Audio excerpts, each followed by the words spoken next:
Hello and welcome back to my channel. My name is Sappho, Saph for short. Just makes it easier. I normally go by Sappho, but for the channel and for other situations it's just easier to just say Saph. So anyway, I'm gonna go right into what I have today as far as finished objects and a current whip. So here's my first finished object to show this video is another pumpkin. So this is made with homespun. The colorway is called Petunia Stripes. Now I didn't even look at the label, or even like it shows here kind of what it would look like a bit, what it might look like according to whatever skin you might have, but generally it's striped and I didn't realize that.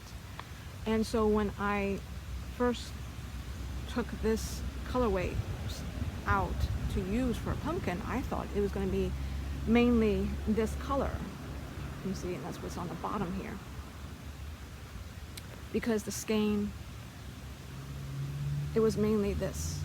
And so I knew there was a little bit of purple like in the middle. I just didn't realize once I was done with this part of the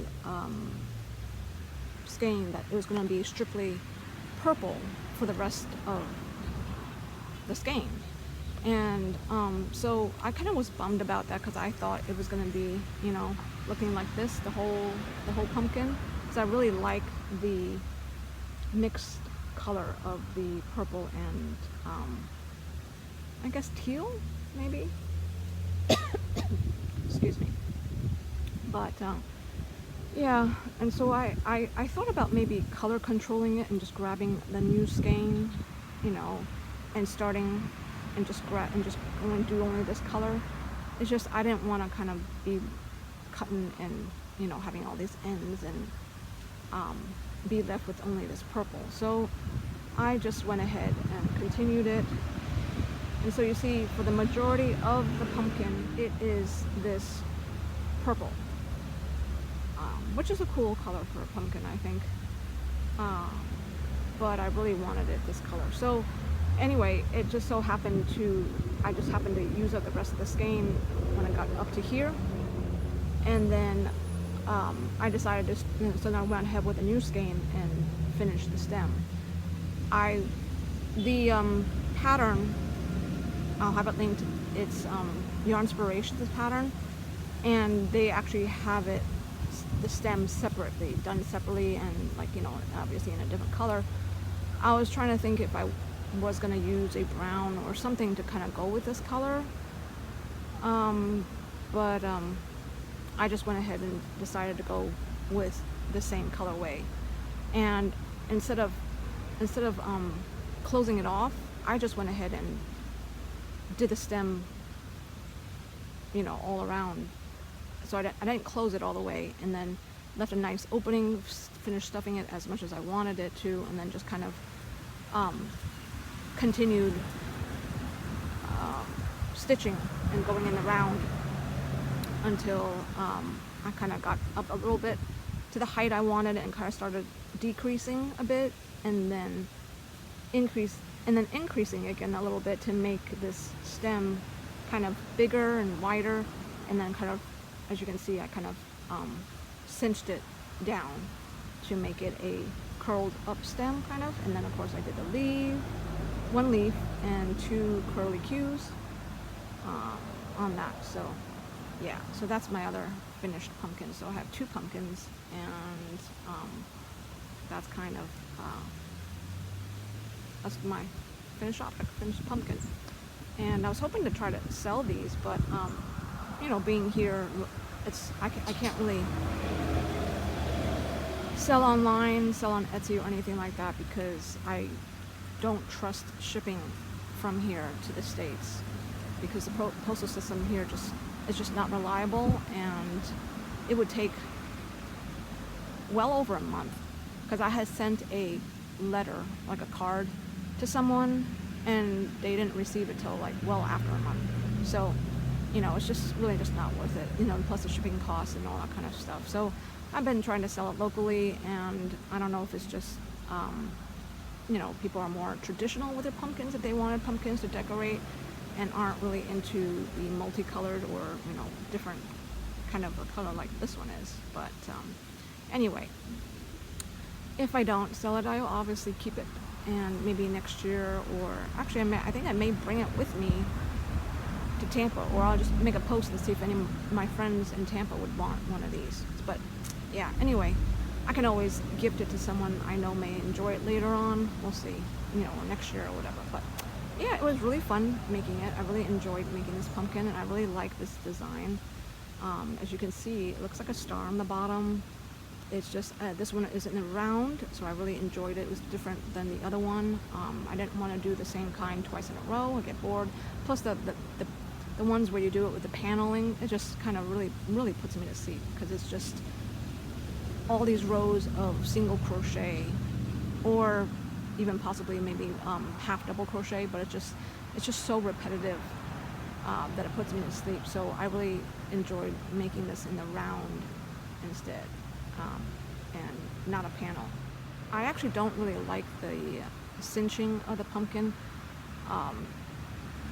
because it kind of just doesn't really give it the shape I want. But anyway, I know there's different ways where you can do it, and just maybe do the ones where you have the yarn going, you know, up and down through the pumpkin, and then, you know, going it around the pumpkin to cinch it to make the like little lobes. But yeah, anyway, and so that's that one.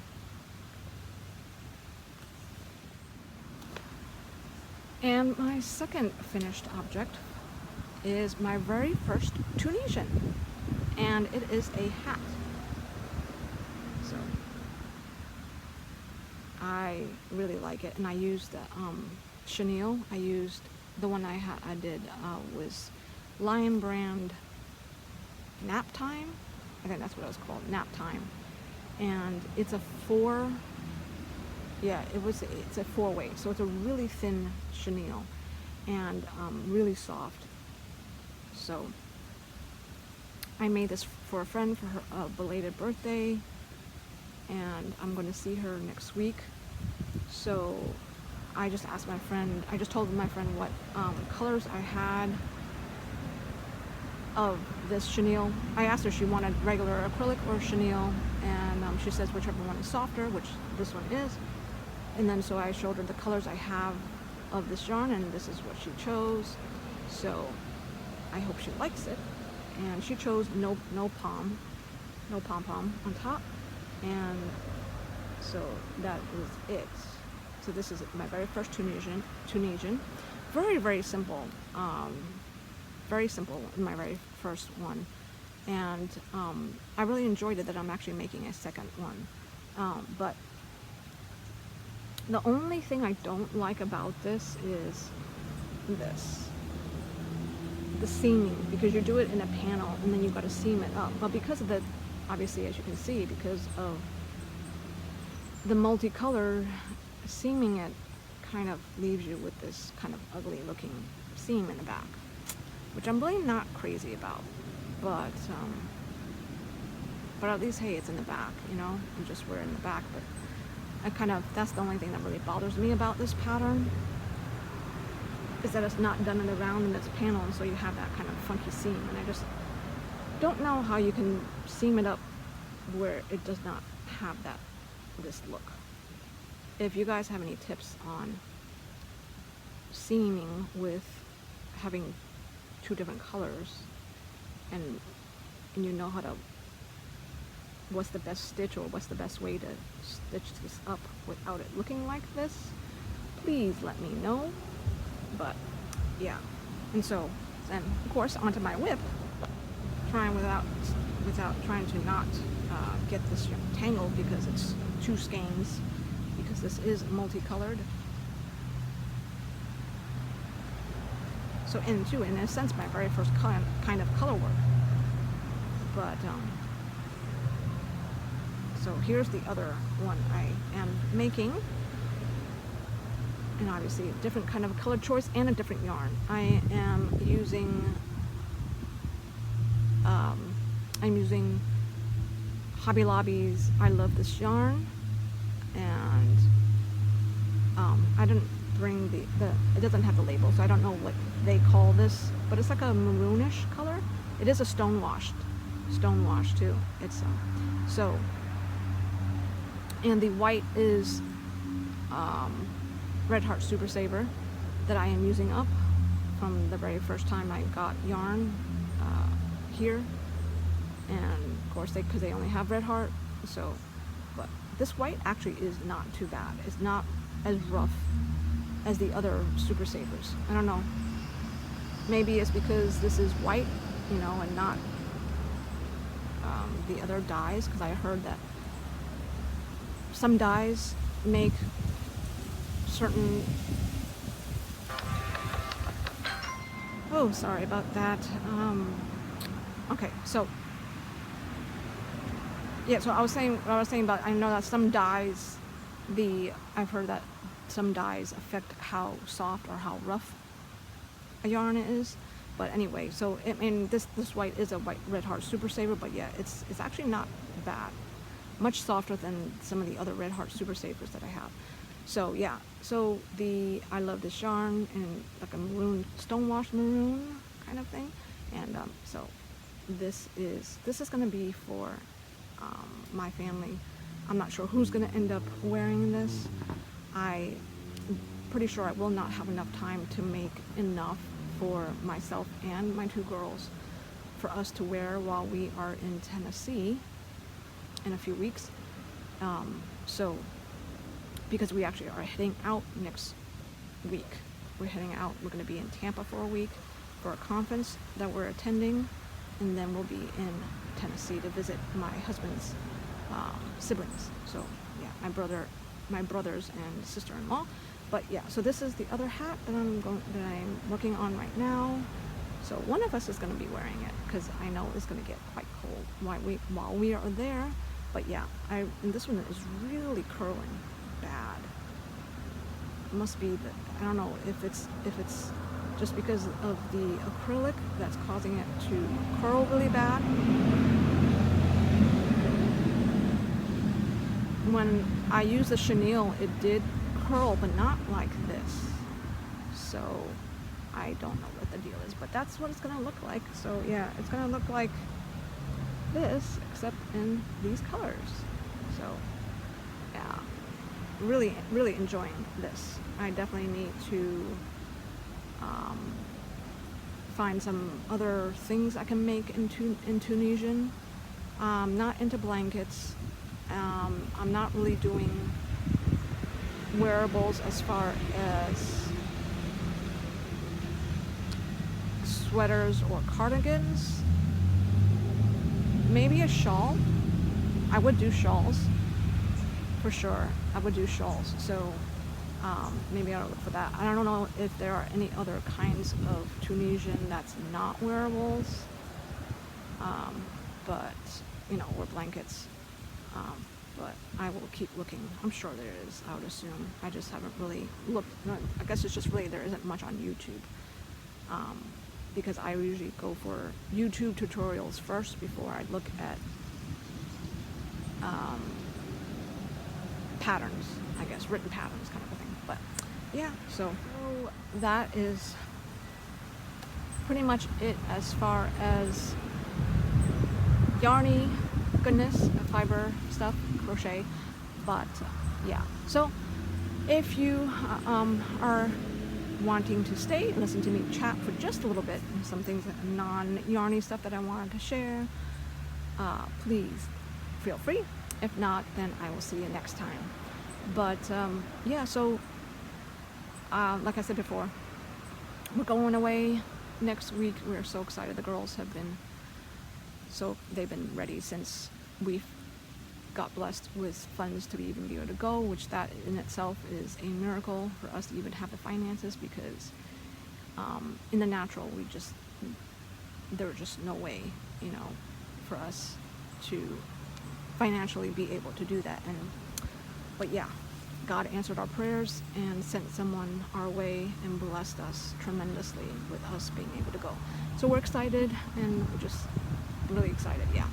Be able to do some shopping, you know, to see friends and family, and just really be able to kind of get refreshed and unwind and have a real vacation, because we have not had a real vacation in a very, very long time. You know, we were obviously in the States. If you've been a long-time viewer on my channel, last year we were in Tennessee for like a month, but that really wasn't a vacation.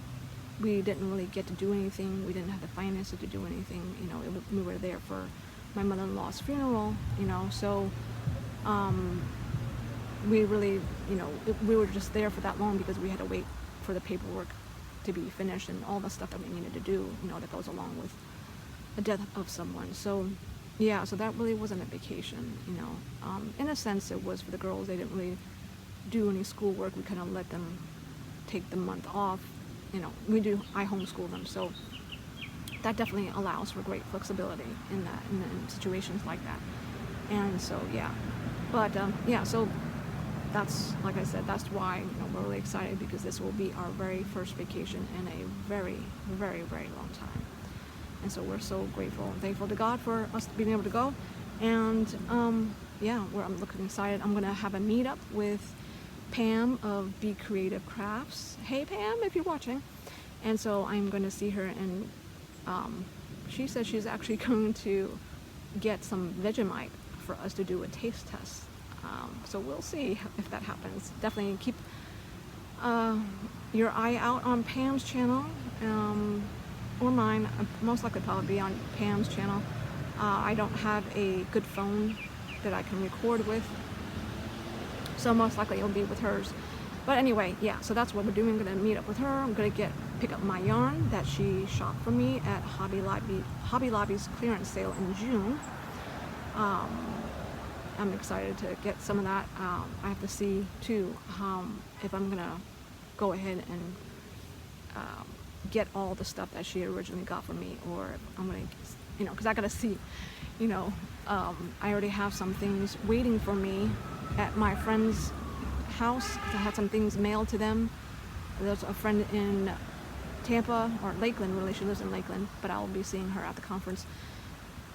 So I had some things mailed to her, and I have some things mailed to my friend in Tennessee, which is Joy of Joy Blessed Life. If you guys are subscribed to her, check out her channel as well.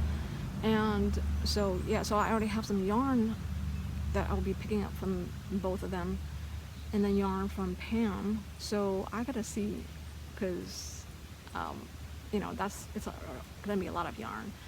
And I do kind of in my mind have a suitcase set for just yarn, but I don't know, we'll see, because you know, we need some things like clothes and just some necessities that we need to get, and I don't want to kind of overdo it either. So I will see how things go with that. But definitely I want to take advantage and get as much yarn as I can to bring back here, because like I've said before, if you've been around, you know that only Red Heart Super Saver is available here, and the cost of it, of course, it is more. And then plus importing any yarn, the duties are sky high. So it's best definitely to bring back with me as much yarn as I can, by way of flying in versus having it shipped here, imported here that way. So yeah, I definitely want to take advantage of this trip and bring back as much yarn as I can and stock up. So I kind of have a list of colors that I really need to get,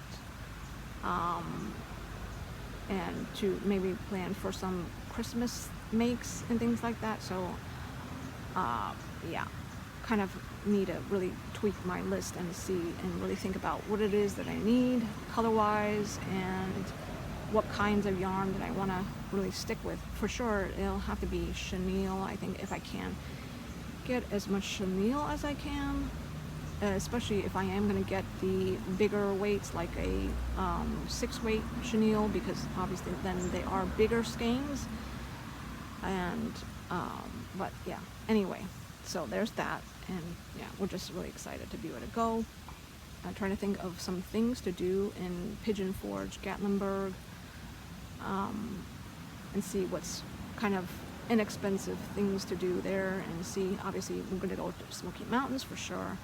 Laurel Falls is one of our favorites, Cades Cove, and I'm trying to think, because I just watched someone, they're talking about Clingman's Dome in Smoky Mountains, and I don't remember if we have been there or not, but yeah, so definitely I'm going to look into going into the different areas of Smoky Mountains, and then see what there is to do in Pigeon Forge and stuff like that. And I already looked up, and I'm trying to remember if there was, and I think there was an Ollie's in Pigeon Forge. Oh, I can't remember.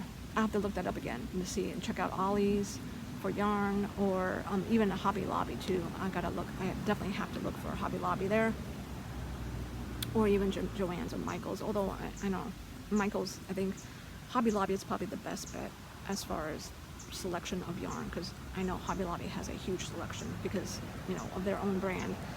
And then I know Joann's is better than Michael's as far as yarn selection, but of course it all depends on the store as well, the location, things like that. So I just wanted to share something.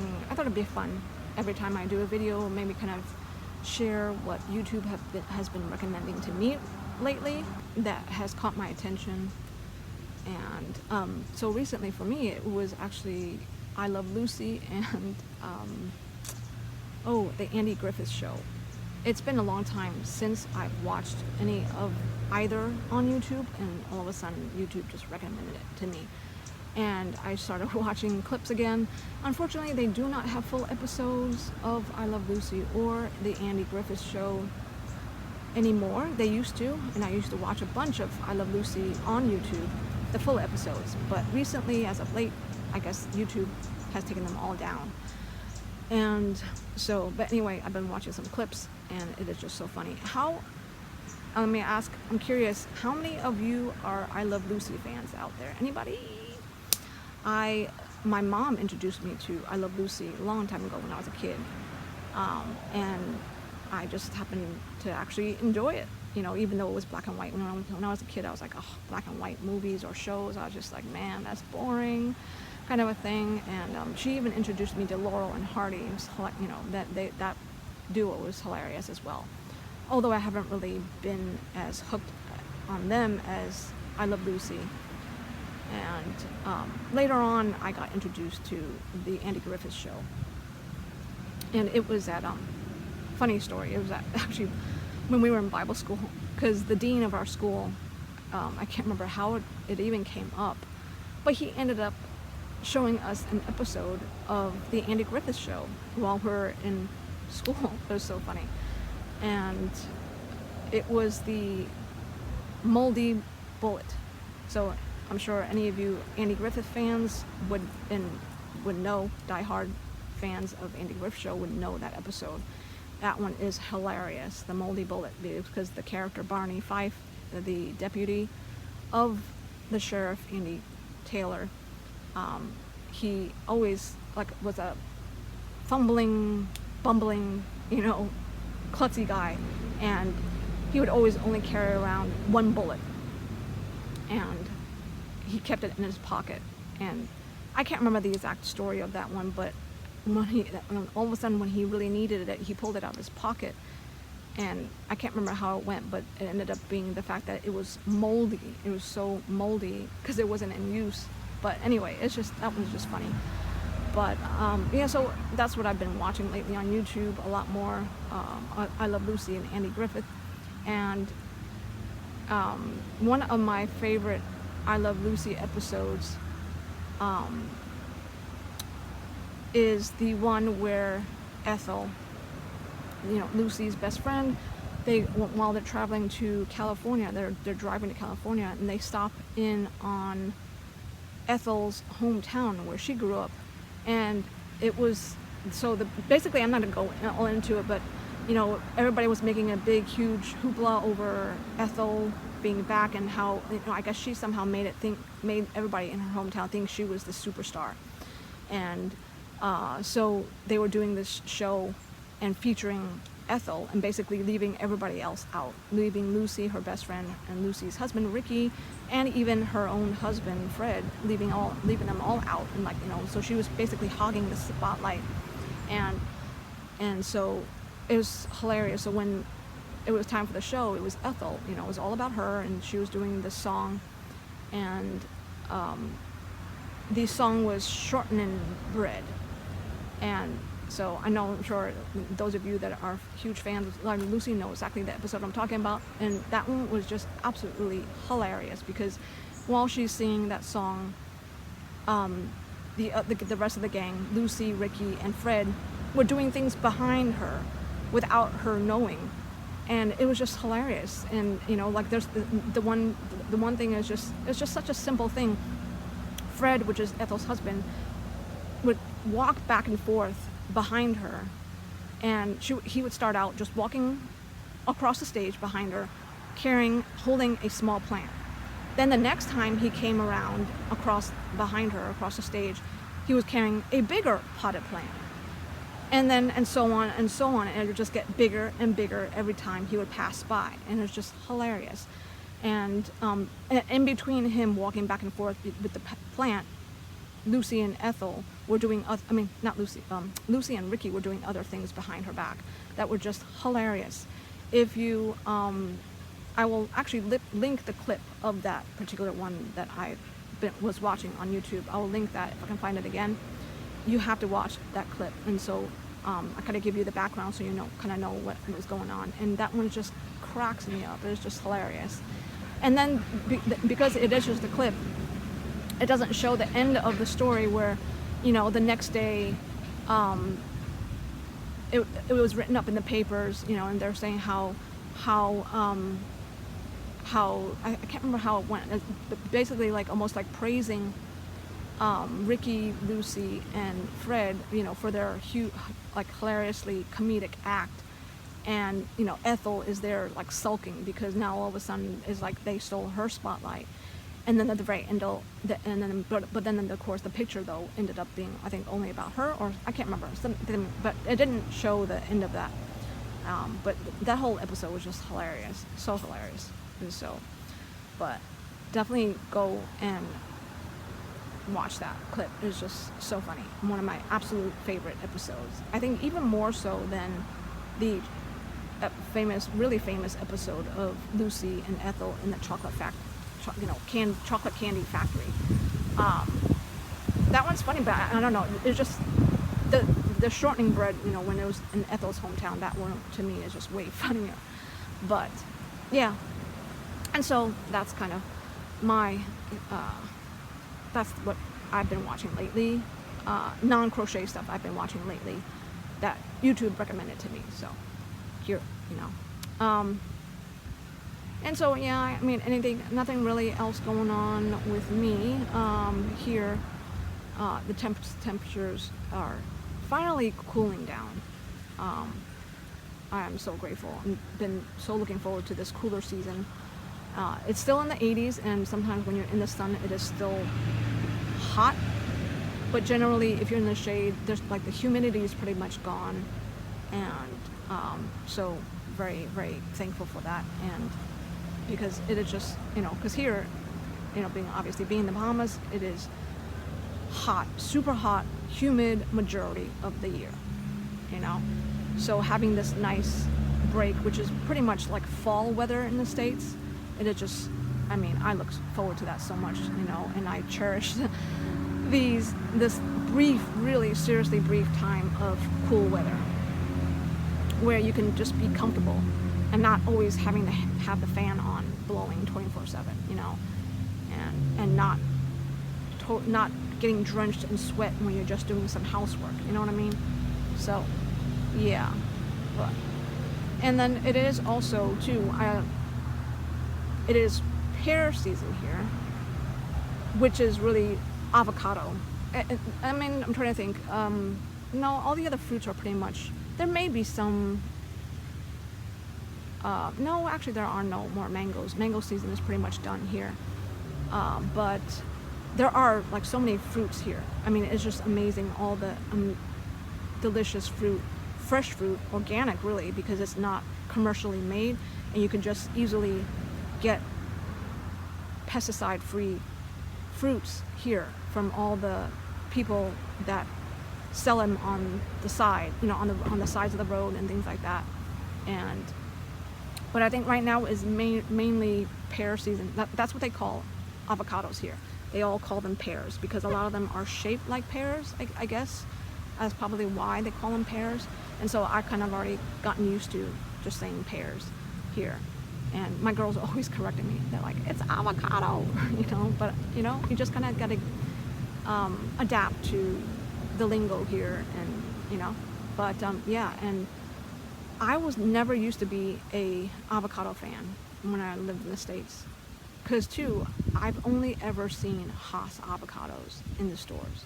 Of course, I didn't really live in an area where going to the farmer's market was easy, easily accessible kind of a thing. There were a few, but I never really bothered going there because the prices were higher as well. But so I don't know if I actually would have seen any other kind of avocados at the farmer's market. But I never really looked for them because I didn't really care for them. To me, they were kind of like just, I did not care to buy them fresh. I liked guacamole and stuff like that. I really liked guacamole, but I would usually buy them already made, and I wouldn't necessarily buy the fresh avocado to make it myself. I think I did it maybe once or twice, and it just like the Hass avocados in the States are just so tasteless. And I mean, if you've ever tried a different variety, you'll know then that there are amazing tasting avocados. They are sweet, and it is so good. And so it wasn't until I moved here and actually was willing to try avocados, because I already had, my thoughts were like, oh, avocados don't taste good, they're gross, whatever. But when I tried them here, oh my gosh, they are just like, they blew my mind. I was like, wow, I did not know avocados could taste so good. I mean, they are so good where I would just slice them and just eat them. I'll just take a slice of the avocado and just eat it just like that, all on its own. And a lot of the Bahamians here, they eat it as a side. Like it, they'll pair it, like whatever. If they have, they're eating some chicken and rice, they'll cut a slice and they'll have a slice of that as well. And so that's how a lot of the Bahamians here eat it. And some of them, they'll just cut a slice and they'll put salt on it and they'll eat it like that as well. But I don't really put salt, at least for me. I don't feel like I need the salt. Only if it was a little bit flavorless, I'll put some salt on it. But when you get a really sweet avocado, oh man, it is just so good. And I could just, I'll just eat it all on its own. And it is so creamy. Some of them, so there are different varieties. There's long neck. There are these big ones, and they are like the shape of a pear. And they come in different colors too. Like, cause there's one that we actually were given. Someone who has a tree gave us some, and there's when they ripen, they turn a dark color, kind of like the same color as a Hass avocado, but they're all smooth skinned. And then there's also ones that they're just green. They're just green, and so they don't change color. And then you just kind of have to kind of feel them to know if they're ripe. And then there's other ones that are a very light green, very like a pale green. And like I said before, they're long neck ones. Oh man, they're so good. So good. If you wanted to try them, I know for sure of a place in the States that sells these, what they call exotic fruits, and all sorts of different varieties of fruits. Miami, I think it's called Miami Fruits or Miami Fruit. I can't remember if it's plural. But Miami Fruits in Miami, they sell that. And so if you wanted to try fruits that you've never tried before, or try a different variety, like, of avocados or any of the other fruits that you've never had a different variety of, you can go there and check them out. So, yeah, just some interesting tidbit, I know, on fruits here. And so I think that's pretty much it for now, and I will probably not do another video until I get back from the States. I'm not sure if I'll have the opportunity to do that, make some videos.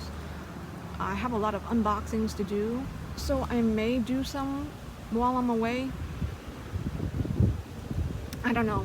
I don't, how many of you guys have this thing where, for me, it's like I don't like having someone watch me when I'm recording a video. So being in a hotel room and not having like a separate space where I can go and record. So that's kind of why I'm not sure if I'm gonna be able to do any recording while I am in the States. So we'll see. If I can find a place where I can get away in the hotel building, where I can kind of like get tucked away and not have anyone watching me. Like, even, I know it's just weird, right? Like, even my own family, I just don't like that, having someone watching me or even hear me. Like, you know, they can be doing something else in a different room. I just don't want them to hear me talking. I get it. I don't know what it is. I just don't. It makes me like not comfortable. So I like to kind of get away somewhere else and do my videos. But yeah. So we'll see. So you might see me within a week or so and doing some unboxings, or not, or that'll all be done after when I get back to show you. I broke down and ordered from Knit Crate. I'm not really one to really care for Knit Crate yarns because I don't really care for wool much. You know, obviously being here in the subtropics, just don't have a use for wool.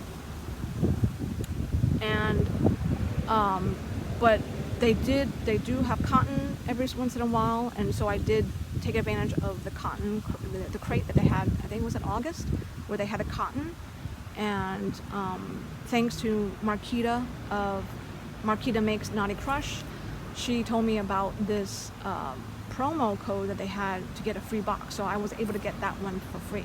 Thank you so much, Marquita. So I've been skipping all the other crates. I didn't really totally cancel it. I just wanted to see if, you know, by looking at their previews, what the upcoming crate is, and you know, then I can decide if I actually want to spend the $40 or not. Because too, that is another thing. For me, $40 is a bit much for my yarn budget. So, but anyway, I did break down with their current sale, their de-stash sale, where it is buy 3 get 60% off, buy 5 or more and get 70% off, or get 7 or more skeins and get 80% off. And so I just happened to look through there, and they had a fingering weight 50% superwash merino wool. Oh, you know what? Let me let that plane pass. So they did have a 50% superwash merino and 50% tencel. And so I went ahead and got those, got that one. I got it in 2 different colors, and my plan is to make some really pretty shawls with that, because I really like fingering weight. I like the look of fingering weight, especially when it comes to shawls, and because there's just something about the smaller stitches and the drape that, you know, it creates, that I think would look so much more elegant in a fingering weight versus a 4-weight, you know, or any other kind of weights. So that's the plan I have for those. And that's the reason why too, and being fingering weight, and even though it is wool, and being here, I figured because it's so thin, it shouldn't be so hot, and you know, you can wear it maybe on, you know, when you're going somewhere where you know it's going to be have cold AC or something like that, kind of a thing. And even in, you know, in these cooler, the few cool months that we have. Then, you know, if they're going, people are going outdoors or going somewhere, you know, and maybe too if for a like a special occasion, because that's, you know, I'm gonna look up some patterns that for some really like elegant looking shawls patterns that would be really good for special occasions, kind of a thing. So yeah, so that's what I'm gonna do, and so that I'll have a unbagging for that one and some of the other, obviously the yarns I'm gonna buy, and the other packages that I have waiting for me and stuff. So yeah, enough of my rambling, and I hope you guys are all doing well. Hope you're having a great day or an evening, wherever you are, whenever you are watching this. And thank you so much if you actually watch to the end, and I hope you enjoy the video, and I think I will say goodbye, and I will see you when I see you the next time. Have a wonderful, blessed day or night wherever you are, and I will see you next time. Alrighty, then, bye-bye.